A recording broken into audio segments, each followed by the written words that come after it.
سید الآخرین، شفیع الموحدین، شافی محشر، ساقی کوثر، فاطمہ کے باپ، آمینہ کے لال، جناب محمد رسول اللہ صلی اللہ تعالی علیہ وآلہ وسلم کی ذات اعلیٰ و بالا کے لیے دنیا کی کتابوں میں قرآن چمکتا ہے، دنیا کی کتابوں میں قرآن چمکتا ہے، قرآن میں اللہ کا فرمان چمکتا ہے۔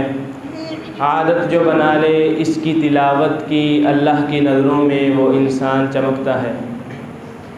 محترم سامعین و سامعات، قرآن مجید دنیا کی سب سے بہترین کتاب ہے، اعلیٰ ترین کتاب ہے۔ قرآن کو قرآن کیوں کہا جاتا ہے؟ اس کے لغوی معنی کیا ہیں؟ اصطلاحی معنی کیا ہیں؟ آج انشاءاللہ خطبہ جمعہ کے اندر قرآن مجید کی فضیلت، اہمیت اور جو شخص اس کو پڑھتا ہے اس کے فضائل جو قرآن و حدیث کے اندر بیان ہوئے ہیں اللہ کی توفیق کے ساتھ بیان کیے جائیں گے۔ اللہ تعالی ہم سب کو قرآن مجید کے ساتھ محبت کرنے کی توفیق عطا فرمائے، قرآن مجید کو پڑھنے کی توفیق عطا فرمائے، قرآن کو سمجھنے کی توفیق عطا فرمائے۔ قرآن کو اگر لغت کے اندر دیکھا جائے کہ لفظ قرآن کا معنی کیا ہے تو تین طرح کے معانی ہمیں ملتے ہیں۔ قوامیس اور معاجم جو عربی لغت کی کتابیں ہیں اس کے اندر قرآن کے تین معانی نقل کیے گئے ہیں لغوی طور پہ۔ قرآن کا پہلا معنی جمع کرنے والی کتاب، جوڑنے والی کتاب، اکٹھا کرنے والی کتاب۔ جیسے آپ حج کے قسمیں دیکھتے ہیں، جنہوں نے حج کیا ہے انہیں پتہ ہے کہ حج کی تین قسمیں ہوتی ہیں، اور اللہ تعالیٰ جنہوں نے حج کیا ہے انہیں دوبارہ بیت اللہ جانے کی توفیق عطا فرمائے، اور جو ابھی تک حج اور عمرہ نہیں کر سکے اللہ انہیں بھی اپنا بیت اللہ اور مدینہ شریف دکھائے۔ تو حج کی تین قسمیں ہوتی ہیں، ایک حج افراد ہوتا ہے، ایک حج تمتع ہوتا ہے، ایک حج قران ہوتا ہے۔ حج افراد اکیلا حج، یعنی بندہ جائے عمرہ نہ کرے صرف حج کرے، اسے حج افراد کہتے ہیں۔ اور حج تمتع حج اور عمرہ دونوں کرنا، عمرہ کر کے احرام کھول دیں اور پھر جب حج کے دن آئیں دوبارہ احرام ڈال لیں تو اس کو حج تمتع کہا جاتا ہے۔ تیسرا حج حج قران ہے، عمرہ کیا ہے احرام نہیں کھولنا، اسی احرام کے ساتھ حج کرنا ہے، اسے حج قران کہا جاتا ہے۔ یعنی ایک احرام کے ساتھ عمرے اور حج کو اکٹھا کرنا، تو قران سے ہی قرآن ہے۔ قرآن کا معنی اکٹھا کرنے والی کتاب، جمع کرنے والی کتاب۔ کس چیز کو جمع کیا ہے؟ سابقہ آسمانی جتنی بھی کتابیں تھیں، تورات آئی جناب موسیٰ علیہ السلام پر، زبور آئی داؤد علیہ السلام پر، انجیل آئی جناب عیسیٰ علیہ السلام پر، سابقہ جتنی بھی آسمانی کتابیں تھیں ان کے اندر جتنی بھی صفات تھیں، خصوصیات تھیں، اللہ تعالیٰ نے ساری کی ساری صفات اور خصوصیات کو قرآن مجید کے اندر جمع کر دیا ہے، اکٹھا کر دیا ہے، اس لیے قرآن کو قرآن کہا جاتا ہے۔ قرآن جمع کرنے والی کتاب، اکٹھا کرنے والی کتاب، اس نے ساری سابقہ آسمانی کتابوں کی صفات کو، خصوصیات کو، احکام و مسائل کو اکٹھا کر لیا ہے، اپنے اندر اس کو رکھا ہے۔ دوسرا معنی قرآن کا بار بار پڑھی جانے والی کتاب۔ قرآن کا معنی مبالغے کا صیغہ ہے، بار بار پڑھی جانے والی کتاب، ایسی کتاب جس کی سب سے زیادہ تلاوت کی جائے، جس کو سب سے زیادہ پڑھا جائے۔ اور یہ بات ہم سب بخوبی جانتے ہیں کہ دنیا میں اگر کوئی کتاب سب سے زیادہ پڑھی جاتی ہے تو وہ قرآن مجید ہے۔ کوئی کتاب ایسی نہیں ہے جس کی اتنی زیادہ تلاوت کی جائے۔ دنیا کی ہر زبان کے اندر قرآن مجید کا ترجمہ ہو چکا ہے، بے شمار زبانوں کے اندر اس کی تفاصیل لکھی جا چکی ہیں، بے شمار ایسے افراد ہیں جن کے دلوں کے اندر قرآن مجید ہے۔ کوئی کتاب ایسی نہیں ہے جس کو زبانی یاد کیا جا سکے، لیکن قرآن ایسی کتاب ہے، بے شمار اس کے حفاظ ملیں گے جنہوں نے قرآن کو اپنے دل میں جگہ دی ہے۔ سب سے زیادہ اگر کوئی کتاب پڑھی جاتی ہے، اگر کسی کتاب کی تلاوت کی جاتی ہے تو وہ اللہ تعالیٰ کی کتاب قرآن مجید ہے۔ تو قرآن کا دوسرا معنی بار بار پڑھی جانے والی کتاب۔ قرآن کا تیسرا معنی لغت کے اندر لکھا ہے حجت، دلیل، ایسی کتاب جو دلیل ہے، ایسی کتاب جو حجت ہے۔ سفارش، حجت کا معنی سفارش، دلیل. اور رسول اللہ صلی اللہ علیہ وسلم کی حدیث ہے، کونین کے تاجدار جناب محمد رسول اللہ صلی اللہ علیہ وآلہ وسلم نے اپنے ایک صحابی کو مخاطب کر کے کہا تھا، اے میرے صحابی، القرآن حجت لک او علیک، قرآن قیامت والے دن یا تو تیرے حق میں حجت ہوگا یا تیرے خلاف حجت ہوگا. قرآن قیامت والے دن یا تو تیرے حق میں سفارش کرے گا یا تیرے خلاف اللہ تعالیٰ کی عدالت میں گواہی دے گا. تو قرآن کا معنی حجت بھی ہے. قرآن جس کے حق میں آ گیا اس کو پھنسا کوئی نہیں سکتا. قیامت والے دن قرآن جس کے خلاف آ گیا اس کو بچا کوئی نہیں سکتا. قرآن حجت ہے، قرآن دلیل ہے، قرآن سفارش ہی ہے. قرآن نے سفارش کرنی ہے، کسی کے حق میں کرنی ہے، کسی کے خلاف کرنی ہے. قیامت والے دن یہ ایسی کتاب ہے جو بولے گی اور بول کر کسی کو جنت دلوائے گی، کسی کو جہنم دلوائے گی. جو قرآن سے محبت کرتے ہوں گے، قرآن پڑھتے ہوں گے، اس کی تلاوت کرتے ہوں گے، اپنے دن کے اندر اس کے لیے ٹائم نکالتے ہوں گے، اس کو سمجھنے کی کوشش کرتے ہوں گے، قرآن قیامت کا دن ہوگا ان کے حق میں بولے گا. اور جو قرآن سے پیچھا چھڑائیں گے، منہ پھیریں گے، دنیا داری کے لیے ٹائم ہے، قرآن پڑھنے کے لیے ٹائم نہیں، قرآن کو پڑھتے نہیں، قرآن کو سمجھتے نہیں، پیٹھ کی ہوئی ہے، قرآن سے محبت نہیں، پیار نہیں، صرف قسمیں کھانے کے لیے قرآن کو رکھا ہوا ہے، قیامت کا دن ہوگا یہی قرآن اس بندے کے خلاف گواہی دے گا اور اس کو جہنم کی آگ تک پہنچا دے گا. قرآن نے گواہی دینی ہے. قرآن جس کے حق میں بولا اسے پھنسا کوئی نہیں سکتا اور جس کے خلاف بولا اسے بچا کوئی نہیں سکتا. تو قرآن کا تیسرا معنی حجت ہے، دلیل ہے. تو یہ تین معانی عربی لغت کی کتابوں کے اندر قرآن مجید کے موجود ہیں. اصطلاحی معنی، اصطلاح میں قرآن کو قرآن کیوں کہا جاتا ہے؟ اصطلاحی تعریف اصول تفاسیر کی کتابوں کے اندر لکھی ہوئی ہے، کلام اللہ المنزل علی محمد المتعبد بتلاوتہ، کہ ایسا کلام جو اللہ تعالیٰ کا ہے. قرآن اللہ کی مخلوق نہیں ہے. کلام اللہ، قرآن کی تعریف یہ ہے جو اللہ کا کلام ہو، اللہ تعالیٰ نے خود بولا ہے، اللہ کی مخلوق نہیں. جیسے بعض گمراہ فرقے کہتے ہیں قرآن اللہ کی مخلوق ہے. امام احمد بن حنبل رحمہ اللہ کے دور کے اندر فرقہ کھڑا ہوا تھا جس نے کہا تھا کہ قرآن اللہ کی مخلوق ہے، جیسے انسان مخلوق ہے، جیسے جانور مخلوق ہیں، ایسے قرآن بھی اللہ کی مخلوق ہے. نعوذ باللہ، قرآن اللہ کا کلام نہیں ہے، اللہ نے بولا نہیں ہے. تو یہ ایک فتنہ تھا. تو قرآن کی تعریف کیا ہے؟ کلام اللہ، جو اللہ کا کلام ہے، اللہ کی مخلوق نہیں. اس سے فرق کیا آتا ہے؟ کیونکہ کل من علیہا فان، قرآن مجید کی اس آیت کے تحت کہ ہر چیز نے فنا ہونا ہے، ہر چیز نے ختم ہونا ہے، مٹ جانا ہے. تو مخلوقات اس کے اندر ساری کی ساری آتی ہیں. ہر مخلوق نے مٹ جانا ہے، ختم ہو جانا ہے، فنا ہو جانا ہے. اگر ہم قرآن کو مخلوق مانے تو اس کا معنی یہ ہوگا قرآن بھی مٹ جائے گا، ختم ہو جائے گا. نعوذ باللہ. تو قرآن اللہ کی مخلوق نہیں ہے، اللہ تعالیٰ کی کتاب ہے، اللہ کا کلام ہے. اللہ نے خود بولا ہے. لوح محفوظ سے جبریل امین علیہ السلام جناب محمد رسول اللہ صلی اللہ علیہ وسلم پر لے کے آتے ہیں. کلام اللہ، قرآن اللہ کا کلام ہے. المنزل علی محمد، دوسری چیز یہ محمد رسول اللہ صلی اللہ علیہ وسلم پر نازل کیا گیا. جو کسی اور نبی پر نازل ہو وہ قرآن نہیں ہے. موسیٰ علیہ السلام پر بھی نازل ہوئی، وہ قرآن نہیں ہے.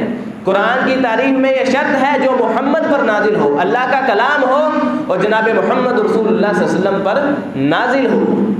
تیسری چیز المتعبد بتلاوتہ، کہ اس کے پڑھنے کا ثواب بھی ملتا ہے. یہ قرآن کی تعریف ہے. دیگر کتنے علوم ہیں، کتنے فنون ہیں، سارا دن آپ اس کو پڑھتے رہیں، ایک پھوٹی نیکی بھی آپ کے کھاتے میں نہیں آئے گی. لیکن قرآن پڑھنے سے ثواب ملتا ہے، اجر ملتا ہے. تو یہ قرآن کی اصطلاحی تعریف ہے. ایسا کلام جو اللہ تعالیٰ کی طرف سے ہے اور محمد رسول اللہ صلی اللہ علیہ وسلم پر نازل ہوا ہے اور اس کو پڑھنے کے ساتھ اجر ملتا ہے، ثواب ملتا ہے، نیکیاں ملتی ہیں. یہ قرآن کی تعریف ہے. تو قرآن کی عظمت کے حوالے سے چند معروضات آپ کے سامنے رکھتا ہوں. قرآن مجید لا ریب کتاب ہے، بے عیب کتاب ہے، لا شک کتاب ہے، بالکل پاک کتاب ہے. اس کے اندر کسی قسم کا شک شبہ موجود نہیں ہے. قرآن مجید کے اندر اللہ تعالیٰ پہلے پارے کے اندر خود فرماتے ہیں، سورۃ البقرہ کی ابتدا کے اندر، الف لام میم ذالک الکتاب لا ریب فیہ ھدی للمتقین، کہ قرآن ایسی کتاب ہے جس میں بالکل بھی ریب نہیں ہے۔ اور ریب کسے کہتے ہیں؟ عربی ڈکشنری کے اندر اگر آپ دیکھیں ریب کو، شک کی کئی قسمیں ہوتی ہیں، سب سے ہلکے قسم کا جو شک ہوتا ہے اس کو ریب کہا جاتا ہے۔ قرآن مجید میں ہلکا سا شک بھی نہیں ہے، ہلکا سا شبہ بھی نہیں ہے۔ اور جو شخص قرآن مجید کے بارے اپنے دل کے اندر شک و شبہ رکھے، اس کا ایمان کے ساتھ، اسلام کے ساتھ کوئی تعلق نہیں رہتا، وہ اسلام سے فارغ ہو جاتا۔ ذالک الکتاب لا ریب فیہ، کیوں؟ کیونکہ اس کے اندر کوئی شک نہیں ہے۔ دوسری عظمت قرآن کی، قرآن مجید محفوظ کتاب ہے، محفوظ کتاب۔ پہلے بھی آسمانی کتابیں آئی، تورات آئی، اس کو بدل دیا گیا، زبور آئی تبدیل ہو گئی، انجیل آئی اس کے اندر رد و بدل کر دیا گیا۔ کوئی کتاب اپنی اصل حالت میں محفوظ نہیں ہے۔ آج بھی دیکھ لیں، انجیل ہے، امریکہ میں چلے جائیں اور ہے، یو کے میں چلے جائیں اور ہے، پاکستان میں جو پڑھی ہے اور ہے۔ تورات ابھی بھی دیکھ لیں، کسی جگہ اور ہے، اسرائیل میں اور ہے، پاکستان میں جو روس کے پڑھے ہیں اور ہے، رد و بدل کر دیا گیا۔ لیکن قرآن مجید ایک محفوظ ترین کتاب ہے، اس کے اندر کوئی رد و بدل نہیں ہوا۔ 1450 سال پہلے اللہ تعالیٰ نے جناب جبرائیل امین علیہ السلام کے ذریعے سے جیسے نازل کی، من وعن آج بھی بالکل اسی طرح موجود ہے۔ نہ حرف بدلا، نہ لفظ بدلا، نہ زبر بدلی، نہ زیر بدلی، نہ پیش بدلی، نہ شد بدلی، نہ مد بدلی۔ 1450 سال پہلے اللہ تعالیٰ نے جیسے قرآن مجید کو جناب جبرائیل امین علیہ السلام کے ذریعے سے اتارا تھا، آج بھی موجود ہے۔ پھر کیوں نہ کہیں قرآن محفوظ کتاب ہے۔ دنیا کی کتابیں دیکھ لیں، سلیبس دیکھ لیں، سب سے بہترین نصاب، سب سے بہترین سلیبس دنیا آکسفورڈ کے سلیبس کو کہتی ہے۔ اور آپ آکسفورڈ کے سلیبس کا جائزہ لے لیں، 2 سال بعد 3 سال بعد سارا سلیبس چینج کر دیتے ہیں۔ یہ ٹھیک نہیں ہے، یہ ڈال دو، یہ نکال دو، یہ رکھ دو، یہ کہانی ڈال دو، یہ غزل ڈال دو، یہ کر دو، وہ کر دو، یہ پوئم ڈال دو۔ یعنی 3 سال 4 سال بعد آکسفورڈ، جس کو دنیا کے اندر مانا جاتا ہے، جس کے نصاب کو زبردست کہا جاتا ہے، تو اس کا نصاب 3 سال بعد 4 سال بعد سارا چینج ہو جاتا ہے۔ لیکن قرآن مجید کیسی کتاب ہے، ہزاروں سال، کتنے 100 سال، 1400 سال ہو گئے، من وعن اسی طرح موجود ہے جیسے اللہ تعالیٰ نے نازل کی تھی۔ اور اس کی وجہ کیا ہے؟ اس کی وجہ یہ ہے اللہ تعالیٰ خود اس کی حفاظت کر رہے ہیں۔ قرآن مجید کے مکتوب کے ذریعے، قرآن مجید یاد کرنے والے حفاظ کے ذریعے سے اللہ تعالیٰ خود اس کی حفاظت کر رہے ہیں۔ اللہ تعالیٰ خود فرماتے ہیں سورۃ الحجر آیت نمبر 9 کے اندر، انا نحن نزلنا الذکر وانا لہ لحافظون، ہم نے ہی قرآن کو اتارا ہے اور ہم ہی اس کی حفاظت کرنے والے ہیں۔ سابقہ آسمانی کتابوں کی حفاظت کا ذمہ اللہ نے نہیں لیا تھا، ان کے اندر رد و بدل ہو گیا، بدل دی گئی، لیکن جب باری قرآن کی آتی ہے اللہ فرماتے ہیں ہم ہی اس کو نازل کرنے والے ہیں اور اس کی حفاظت بھی ہم کریں گے۔ پچھلی کتابوں کی حفاظت کا ذمہ تجھے دیا تھا، لوگوں کو کہا تھا، انہوں نے نہیں کی، لیکن اب ہم قرآن کی حفاظت کریں گے کیونکہ ہم ہی اس کو اتارنے والے ہیں اور حفاظت بھی ہم خود کریں گے۔ تو یہ قرآن کا دوسرا اعجاز تھا کہ قرآن ایک محفوظ کتاب ہے۔ تو تیسرا اعجاز، قرآن مجید فرقان ہے، فرق کرنے والی کتاب ہے۔ اللہ تعالیٰ خود فرماتے ہیں تبارک الذی نزل الفرقان، ہم نے جو کتاب نازل کی ہے یہ فرقان ہے، بابرکت ہے وہ ذات جس نے فرقان کو نازل کیا۔ قرآن مجید فرقان ہے، یہ قرآن کا ایک نام بھی ہے۔ فرقان کا معنی حق اور باطل کے درمیان فرق کرنے والی ہے۔ قرآن فرق کرتا ہے کہ یہ رستہ صحیح ہے، یہ رستہ غلط ہے، یہ رستہ روشنی والا ہے، یہ رستہ اندھیرے والا ہے، یہ رستہ حق والا ہے، یہ رستہ گمراہی والا ہے، یہ رستہ رحمان والا ہے، یہ رستہ شیطان والا ہے، یہ رستہ انسان کو جنت کی طرف لے کے جائے گا، یہ رستہ انسان کو جہنم کی وادیوں میں گرا دے گا۔ فرق کرتی ہے قرآن مجید۔ قرآن فرقان ہے، حق اور باطل کے درمیان فرق کرنے والی کتاب ہے۔ تو پھر کیوں نہ کہیں ایسی بہترین کتاب، لا ریب و بے عیب کتاب ہے، جو لوگوں کو بتاتی ہے یہ کام کرو گے جنت میں جاؤ گے، اگر یہ کام کرو گے جہنم کا ایندھن بن جاؤ گے۔ رہنما کتاب ہے، رہبر کتاب ہے، چوتھا اعجاز قرآن مجید کا کہ قرآن ہدایت کا سرچشمہ ہے۔ جو شخص قرآن پر غور کرتا ہے اللہ اسے ہدایت دے دیتے ہیں۔ یا ایھا الناس قد جاءتکم موعظۃ من ربکم وشفاء لما فی الصدور۔ قرآن مجید کو ہم نے ہدایت بنایا ہے، سرچشمہ ہدایت ہے۔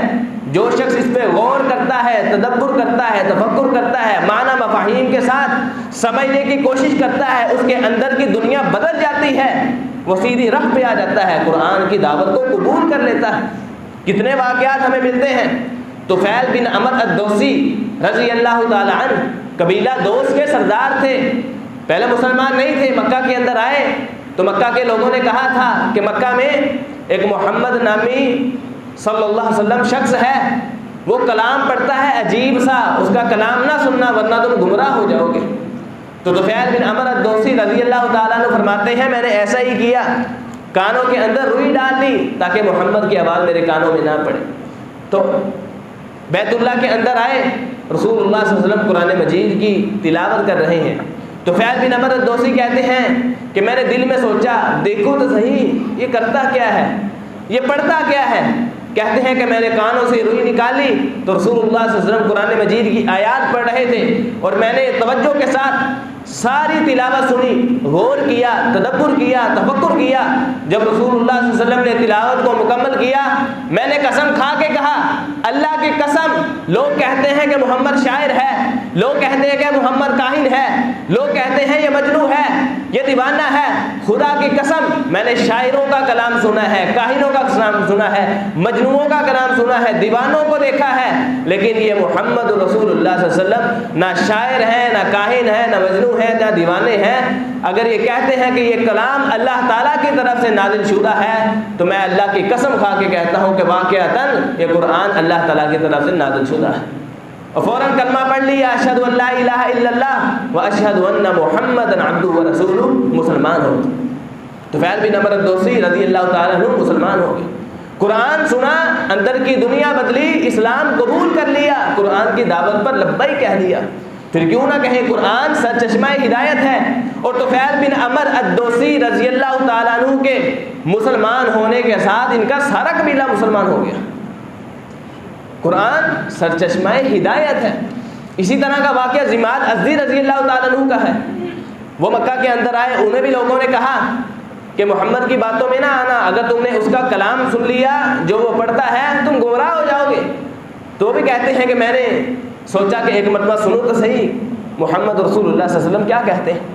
تو نبی علیہ السلام قرآن کی تلاوت کر رہے ہیں اور ضماد ازدی رضی اللہ تعالیٰ عنہ سن رہے ہیں، اور وہ بالآخر کہہ دیتے ہیں کہ محمد رسول اللہ صلی اللہ علیہ وسلم نے یہ اپنی طرف سے نہیں گڑھا، یہ کسی شخص سے سیکھ کے نہیں آتا، ایسا کلام بن ہی نہیں سکتا، یہ اللہ تعالیٰ کی طرف سے نازل شدہ۔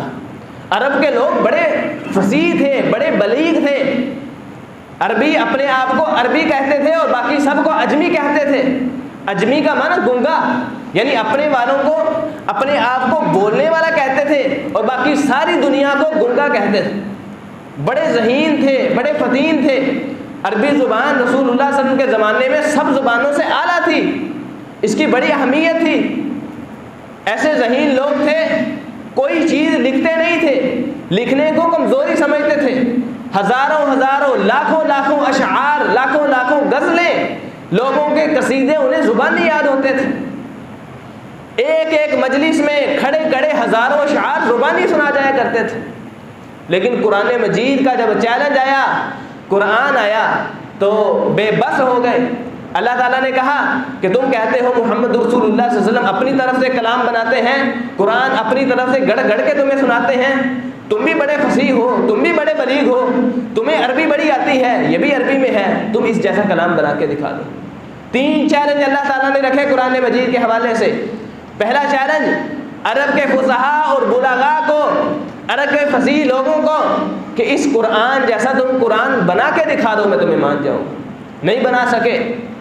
پھر اللہ تعالیٰ نے کہا کہ اس جیسی 10 صورتیں بنا لاؤ، نہیں بنا سکے۔ تیسرا چیلنج کہا فَأْتُوا بِسُورَةٍ مِّن مِّثْلِهِ، قرآن کی کسی ایک صورت جیسی صورت بنا کے دکھا دو، نہیں بنا سکے۔ یہ قرآن کا اعجاز تھا۔ قرآن کو مٹانے والے بڑے آئے، لٹ گئے، پھٹ گئے، مٹ گئے، مر گئے، لیکن قرآن کو بدل نہ سکے. کیوں؟ قرآن کی حفاظت اللہ تعالیٰ خود کر رہے ہیں. قرآن اللہ تعالیٰ کا معجزہ ہے، اللہ تعالیٰ کا عظیم کلام ہے، اللہ تعالیٰ کی عظمت کی نشانی ہے. پانچواں اعجاز. اسی طرح ہمارے اس دور کے اندر بھی کتنے لوگ تدبر اور تفکر کے ساتھ مسلمان ہوتے ہیں. قرآن پر غور کیا، مسلمان ہو گئے. کتنے سائنسدان ایسے ہیں جو مسلمان ہوئے. ایک عیسائی سائنسدان تھا، نبی علیہ السلام کے بارے آپ جانتے ہیں، رسول اللہ صلی اللہ علیہ وسلم نے اپنی زندگی کے اندر کبھی سمندر نہیں دیکھا. حالانکہ مکے سے بحر احمر صرف 50 کلومیٹر 50 میل کے فاصلے پر ہے. مکے سے بحر احمر، ریڈ سی. تو رسول اللہ صلی اللہ علیہ وسلم نے اپنی زندگی کے اندر کبھی بھی سمندر نہیں دیکھا. تو ایک سائنسدان آج کے دور کا، قرآن مجید کی آیت ہے، او کظلمات فی بحر اللجی یغشاہ موج من فوقہ سحاب ظلمات بعضها فوق بعض، کہ اس آیت کے اندر اللہ تعالیٰ نے سمندر کے اندرونی تہوں کا بیان کیا ہے کہ سمندر کی اندرونی تہیں کیسی ہیں. ایک تہ ہے، اس کے نیچے دوسری تہ ہے، پھر ان کے اندر اندھیرے ہیں، کئی فاصلے ہیں. ان چیزوں کو اللہ تعالیٰ نے سمندر کے اندرون کو بیان کیا ہے. وہ آیت پڑھ کے فوراً مسلمان ہو گیا. یہ آیت پڑھی سورہ نور کی، تدبر کیا، تفکر کیا، غور کیا کہ وہ محمد صلی اللہ علیہ وسلم جس کی سیرت میں لکھا ہے کہ اس نے کبھی سمندر نہیں دیکھا اور سمندر کے اندرونی حالات بتا رہا ہے. سمندر کے اندر کیا کچھ ہے ہم غوطہ لگا لگا کے ڈھونڈتے ہیں، اس نے پہلے ہی بتا دیا ہے. گویا کہ وہ سچا نبی ہے اور اس پر جو نازل ہو رہا ہے اللہ تعالیٰ نے نازل کیا. مسلمان ہو گیا. قرآن وہ کتاب ہے جو درس انقلاب ہے. کسی میں اتنا دم کہاں کہ اس جیسی کتاب لا سکے. قرآن کا نظام ہی جہاں میں کامیاب ہے. قرآن وہ کتاب ہے جو درس انقلاب ہے. قرآن درس انقلاب ہے. جو شخص غور کرتا ہے، تدبر کرتا ہے، تفکر کرتا ہے، اللہ اسے ہدایت دے دیتے ہیں، سیدھی راہ دکھا دیتے ہیں. آج ہم ذلیل اسی لیے ہو رہے ہیں، ہم نے قرآن مجید کو چھوڑ دیا. وہ معزز تھے زمانے میں مسلمان ہو کر، ہم خوار ہوئے تارک قرآن ہو کر. ہم نے قرآن کو چھوڑا، انہوں نے قرآن کو سینے سے لگایا، اللہ نے بلند کر دیا. اللہ تعالیٰ نے عزتیں دی، توقیر میں بلندیاں عطا کر دی. ہم نے قرآن کو پسے پشت ڈالا، پڑھنا گوارا نہ کیا، صرف قسمیں کھانے کے لیے رکھ لیا. کئی سال گزر گئے، قرآن مجید کو دیکھا نہیں، پڑھنا سیکھا نہیں. اقبالیات آتی ہیں، افکاریات آتی ہیں، انگلش آتی ہے، فزکس میں مہارت ہے، کیمسٹری میں مہارت تامہ ہے، عبور کامل ہے. دنیا کے سارے علوم و فنون آتے ہیں، اگر نہیں آتا قرآن نہیں آتا. وہ معزز تھے زمانے میں، مسلمان ہو کر ہم خوار ہوئے تارک قرآن ہو کر ہم نے قرآن کو چھوڑ دیا. آج ذلت ہمارے سروں پر آ پڑی. قرآن مجید کی ہم تلاوت نہیں کرتے، اسے سمجھنا گوارا نہیں کرتے. قرآن جو شخص پڑھتا ہے اسے دل کا سکون مل جاتا ہے، روح کا قرار مل جاتا ہے. الا بذکر اللہ تطمئن القلوب. اور لوگوں، تم دنیا کی زیبا و آرائش کے اندر سکون ڈھونڈتے ہو، میں اللہ نے سارا کا سارا سکون قرآن مجید کی تلاوت کے اندر رکھا ہے.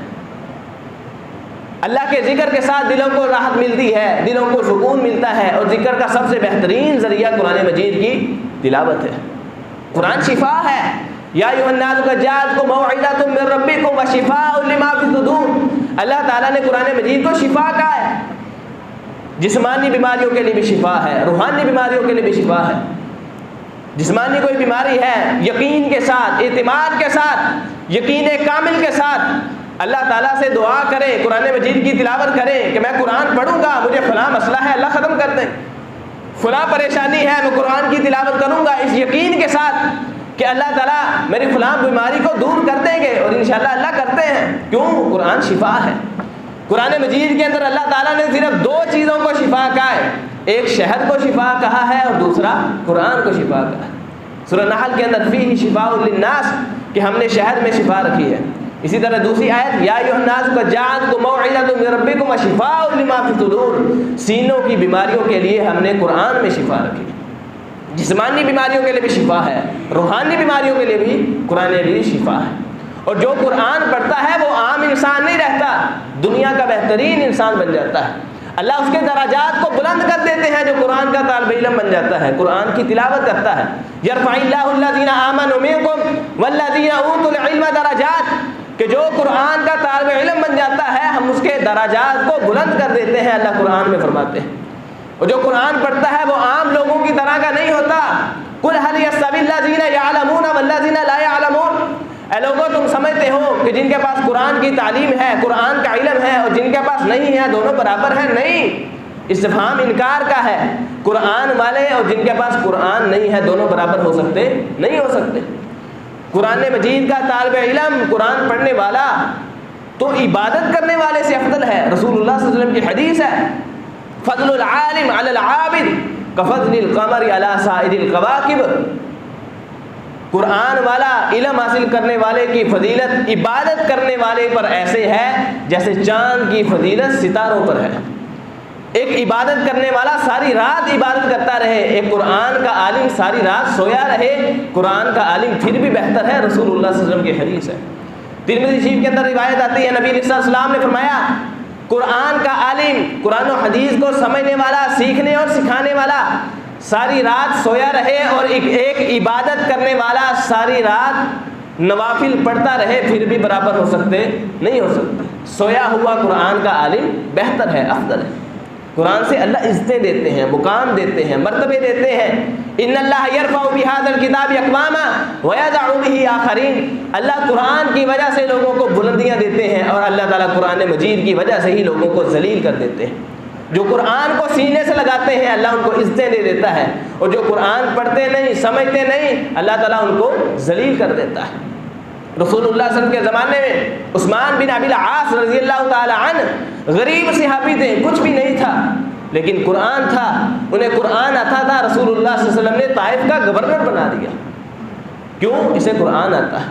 خود کہتے ہیں میرے پاس کچھ بھی نہیں تھا، بڑے بڑے طائف کے اور تھے، میری عمر بھی تھوڑی تھی اور میرے پاس کچھ بھی نہیں تھا، ہاں مجھے قرآن آتا تھا، قرآن کی وجہ سے جناب محمد رسول اللہ صلی اللہ علیہ وسلم نے مجھے طائف کا گورنر بنا دیا۔ عمر رضی اللہ تعالیٰ عنہ کے زمانے میں عمر رضی اللہ تعالیٰ عنہ نے ایک صحابی کو مکے کا گورنر بنایا، اسے کسی وجہ سے مدینہ آنا پڑا، تو عمر رضی اللہ تعالیٰ نے پوچھا کہ مکے کی گورنری کسے دے کے آئے ہو؟ کہا عبد الرحمن بن ابزہ کو دے کے آیا ہوں۔ عمر رضی اللہ تعالیٰ نے پوچھا من عبد الرحمن بن ابزہ، عبد الرحمن بن ابزہ کون ہے؟ کہا مولا من موالینا، ہمارے غلاموں کا غلام، ہمارے نوکروں کا نوکر، ہمارے چاکروں کا چاکر۔ کہا کہ ایک غلام کو مکہ کی گورنری دے آئے ہو؟ کہا نعم، ہاں، ہوا قارئ لکتاب اللہ، اسے قرآن آتا ہے، اللہ کا قرآن پڑھنے والا ہے، اس کو قرآن مجید کی تعلیم آتی ہے، وہ قرآن پڑھنے والا، قرآن پڑھانے والا ہے، بے شک غلام ہے، بے شک اس کے پاس کچھ نہیں ہے، قرآن کی وجہ سے میں اس کو مکے کا گورنر بنا کے آ گیا۔ ان اللہ یرفع بہذا الکتاب اقواما، اللہ تعالیٰ قرآن مجید کی وجہ سے لوگوں کو عزتیں دیتے ہیں، بلندیاں دیتے ہیں۔ جو قرآن سیکھتا ہے، سکھاتا ہے، دنیا کا بہترین انسان ہے۔ صحیح بخاری کی حدیث آپ نے کئی مرتبہ سنی ہوگی، سیدنا عثمان رضی اللہ تعالیٰ عنہ سے مروی ہے، کونین کے تاجدار جناب محمد رسول اللہ صلی اللہ علیہ وسلم کیا فرماتے ہیں؟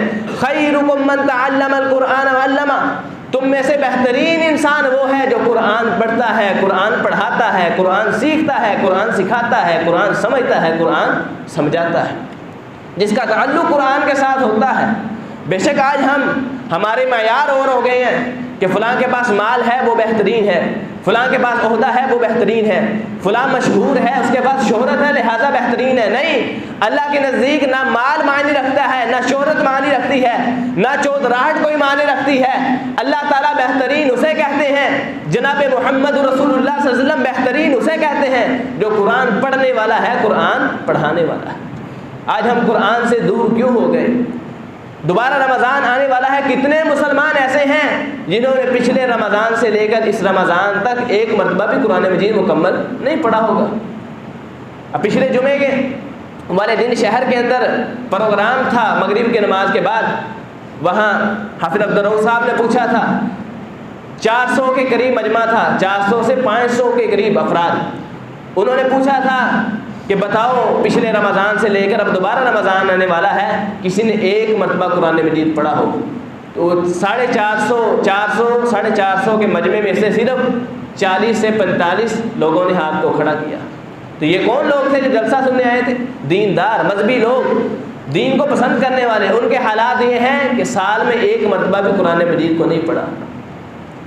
اس لیے ہم نے قرآن کی تلاوت کرنی ہے، قرآن کو پڑھنا ہے، قرآن مجید سے محبت کرنی ہے، اس سے پیار کرنا ہے۔ رسول اللہ صلی اللہ علیہ وسلم قرآن مجید کتنا زیادہ پڑھتے تھے۔ رمضان کا مہینہ آ جاتا کثرت کے ساتھ تلاوت کرتے تھے۔ رمضان کا قرآن کے ساتھ گہرا تعلق ہے۔ شہر رمضان الذی انزل فیہ القرآن، اللہ تعالیٰ خود فرماتے ہیں رمضان کے مہینے میں ہم نے قرآن کو اتارا ہے۔ کیوں؟ قرآن بہترین کتاب ہے، رمضان بہترین مہینہ ہے۔ انا انزلناہ فی لیلۃ القدر وما ادراک ما لیلۃ القدر لیلۃ القدر خیر من الف شہر، ہم نے قرآن مجید کو لیلۃ القدر، قدر والی رات میں اتارا ہے، اور لیلۃ القدر رمضان کے مہینے کے اندر آتی ہے۔ قرآن کا رمضان کے ساتھ گہرا تعلق ہے۔ صحابہ کرام رضوان اللہ مجمعین جب کبھی میٹنگ ہوتی تو قرآن کی میٹنگ کیا کرتے تھے۔ رسول اللہ صلی اللہ علیہ وسلم نے 2 صحابیوں کو یمن کا گورنر بنا کے بھیجا، ایک معاذ بن جبل رضی اللہ تعالیٰ عنہ، دوسرے ابو موسیٰ اشعری رضی اللہ تعالیٰ عنہ۔ یمن کے ایک علاقے کے گورنر ابو موسیٰ اشعری تھے، دوسرے علاقے کے گورنر معاذ بن جبل رضی اللہ تعالیٰ عنہ تھے۔ دونوں کی ملاقات ہوئی، دونوں ایک دوسرے سے پوچھ رہے ہیں۔ ابو موسیٰ اشعری رضی اللہ تعالیٰ عنہ نے معاذ سے پوچھا، معاذ بتا تو نے قرآن کتنا پڑھا؟ پھر معاذ رضی اللہ تعالیٰ نے پوچھا کہ ابو موسیٰ اشعری تو بتا تو نے قرآن کتنا پڑھا؟ صحابہ کی میٹنگیں قرآن مجید کے بارے ہوتی تھی، تو نے قرآن کو کتنا سمجھا ہے؟ کوئی سورت مجھے بتا جو مجھے نہ آتی ہو، مجھے یاد کروا دے۔ وہ کہتے ہیں جو تجھے آتی ہے مجھے یاد کروا دے۔ صحابہ کرام رضوان اللہ مجمعین کے درمیان مقابلے قرآن پر ہوتے تھے، مسابقے قرآن پر ہوتے تھے۔ محدثین کی زندگیاں دیکھ لیں، امام مالک رحمہ اللہ سارا سال حدیث پڑھاتے، رمضان کا مہینہ شروع ہو جاتا طلباء کو کہتے کہ بس اب ہم نے رمضان کے مہینے میں حدیث نہیں پڑھنی۔ کیوں؟ کہ رمضان قرآن کا مہینہ ہے، جاؤ جا کے قرآن کی تلاوت کرو، اور میں نے بھی قرآن کی تلاوت کرنی ہے۔ سفیان ثوری رحمہ اللہ کے بارے آتا ہے اذا دخل رمضان ترک العبادات شغل فی قراءۃ القرآن، رمضان کا مہینہ شروع ہو جاتا بہت بڑے محدث سفیان ثوری رحمہ اللہ ساری نفلی عبادات چھوڑ دیتے، زیادہ سے زیادہ رمضان کے مہینے میں قرآن کی تلاوت کیا کرتے تھے۔ امام بخاری رحمہ اللہ کے بارے آتا ہے رمضان کے مہینے میں سب سے زیادہ اگر کوئی عبادت کرتے تو وہ قرآن کی تلاوت ہوتی۔ تو ہمیں بھی چاہیے کہ رمضان کو غنیمت جامیں، کم از کم ایک مرتبہ تو ضرور قرآن مجید کی تلاوت کریں۔ رمضان کے مہینے میں 30 دنوں میں کم از کم آج عہد کریں، وعدہ کر کے اٹھیں کہ انشاءاللہ کم از کم ایک مرتبہ قرآن مجید کی تلاوت لازمی کریں۔ آج اسی وجہ سے جمعہ پڑھایا ہے تاکہ ہمارے دلوں میں قرآن کی عظمت بحال ہو، ہمارے دلوں میں قرآن کی محبت آئے۔ قرآن بہترین کتاب ہے، اعلیٰ ترین کتاب ہے، اللہ تعالیٰ کا پیغام ہے۔ کسی دوست کا، کسی رشتہ دار کا پیغام آ جائے، ہمیں سمجھ نہ آئے، لوگوں سے پوچھتے ہیں، ٹرانسلیٹ کرواتے ہیں، لیکن اللہ تعالیٰ نے ہماری طرف یہ قرآن پیغام کی شکل میں بھیجا ہے، ہم نے کبھی بھی سمجھنے کی کوشش نہیں کی۔ قرآن کا یہ بھی حق ہے کہ قرآن کو تلاوت کیا جائے، اور قرآن مجید کا یہ بھی حق ہے قرآن کو سمجھ کے پڑھا جائے۔ تو انشاءاللہ اس کو سمجھنا بھی ہے، ترجمے کے ساتھ، تفسیر کے ساتھ اس کو سمجھنا ہے۔ اس کی بہترین تفسیر ایک جلد کے اندر دارالسلام نے چھاپی ہے، تفسیر احسن البیان صلاح الدین یوسف صاحب رحمہ اللہ انہوں نے لکھی ہے، تو وہ آپ لے لیں، PDF شکل میں مل جاتی ہے، بازار سے عبداللہ کتاب گھر سے بھی مل جاتی ہے۔ تو قرآن مجید کو ترجمہ اور تفسیر کے ساتھ پڑھیں، آپ کو پتہ چلے اللہ تعالیٰ قرآن میں کہہ رہے ہیں، کیا اللہ تعالیٰ فرما رہے ہیں۔ تو اس لیے انشاءاللہ رمضان کے اندر زیادہ سے زیادہ قرآن مجید کی تلاوت کرنی ہے، اور انشاءاللہ قرآن مجید کو سمجھنا ہے، اور اپنے بچوں کو بھی قرآن مجید کی تعلیم دلوائیں۔ دارالسلام انسٹیٹیوٹ آپ کے شہر کے اندر ادارہ ہے، وہاں 3 طرح کے شعبہ جات ہیں، قرآن مجید کو حفظ بھی کروایا جاتا ہے، تجوید و قرات بھی کروائی جاتی ہے، اور درس نظامی شعبہ علوم اسلامیہ اس کا بھی 8 سالہ کورس ہے۔ تو اپنے بچوں کو قرآن پڑھانے کے لیے، قرآن سمجھانے کے لیے، ان کی دنیا بہترین کرنے کے لیے، ان کی آخرت کو بہترین کرنے کے لیے ان دینی اداروں کے اندر داخل کروایا کریں، ان کو قرآن پڑھائیں۔ الحمدللہ دارالسلام انسٹیٹیوٹ کے اندر دنیا بھی سکھائی جاتی ہے، دین بھی سکھایا جاتا ہے، میٹرک FA BA اور MA بھی کروایا جاتا ہے۔ اسی طرح درس نظامی کی جو ساری سندیں ہیں وہ بھی بچوں کو حاصل کروائی جاتی ہیں، عامہ ہے، خاصہ ہے، عالیہ ہے، عالمیہ ہے، جو کر لیتا ہے وہ ڈبل MA حاصل کر لیتا ہے۔ وفاق المدارس سلفیہ کی جو سند ہے MA عربی اور MA اسلامیہ دونوں کے برابر ہے، اور اسی طرح تیسرا MA سکول کی طرف سے ہو جاتا ہے۔ تو یہ دنیا بھی ہے، آخرت بھی ہے، تو صرف دنیا کے لیے نہ کیا کریں، اپنے بچوں کو دین کی تعلیم دلوائیں۔ آج کفر آ رہا ہے، الہاد آ رہا ہے، بہت سے ایسے ایجنڈے کھڑے ہیں جو مسلمان نسلوں کو بے دین کرنے کے لیے تیار ہیں، اللہ سے تعلق جوڑ رہے ہیں، توڑ رہے ہیں، اللہ تعالیٰ کے بارے بدگمان کر رہے ہیں، اسلام کے بارے نفرتیں پیدا کر رہے ہیں۔ تو آج دینی تعلیم کی بہت زیادہ ضرورت ہے۔ اپنے بچوں کو دین کی تعلیم دلوائیں، انہیں قرآن یاد کروائیں، انہیں قرآن کے ترجمہ، اس کی تفسیر، رسول اللہ صلی اللہ علیہ وسلم کے فرامین پتہ ہوں، تاکہ ہر قسم کے فتنے کا مقابلہ کر سکیں۔ اللہ تعالیٰ سے دعا کرتے ہیں اللہ تعالیٰ مجھے، آپ کو، ہم سب کو قرآن مجید پڑھنے کی توفیق عطا فرمائے، قرآن سے محبت کرنے کی توفیق عطا فرمائے، قرآن مجید کو سمجھنے کی توفیق عطا فرمائے۔ اقول قولی ھذا استغفر اللہ لی ولکم ولسائر المسلمین۔